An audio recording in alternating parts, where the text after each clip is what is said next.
Iron Bridge is a huge and complex processing plant. So with all of those, you're going to get a bit of a bumpy ride at the start. But as you said, we've ticked the quality box. Our very first shipment was north of 67%, which surprised us all on the upside. Our second shipment is about to set sail.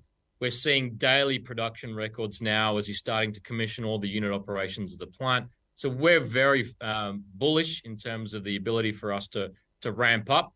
And the Iron Bridge product itself complements our large existing low to mid-grade, low impurity iron ore hematite base with 22 million tons of the magnetite. And then here at the Gabon, it's really for us, it's the last piece of the puzzle.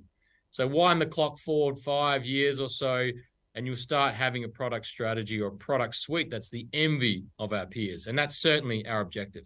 We've seen this little recent rally in the price, but there's concern about that China demand story. And you're obviously, you've got your finger on the pulse. You're talking, I would imagine, to your, partners and colleagues in China every day. Are you seeing any kind of significant demand concern from China when it does come to iron ore? I was in China meeting with our key customers to continue to build on those very strong relationships we've had with China, which have really been the backbone of Fortescue's existence over the last 20 years.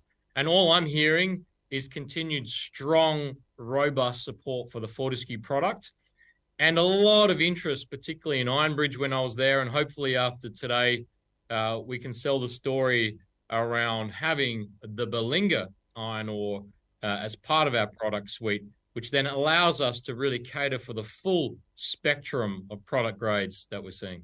In terms of the distance, when you're talking about shipping it from Gabon straight to, let's just say, China, vis-a-vis what you're getting in terms of shipping out of Port Hedland or wherever else, is the distance comparable in terms of how many days it takes for delivery for the iron ore?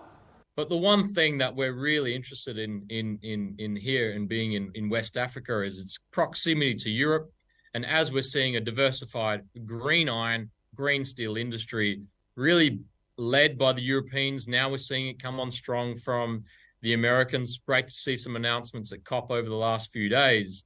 Again, from a geographical perspective, we're really well positioned here on the Atlantic supply chain, but it does give then options on how we blend that product with the rest of our portfolio to cater for the traditional and the emerging markets.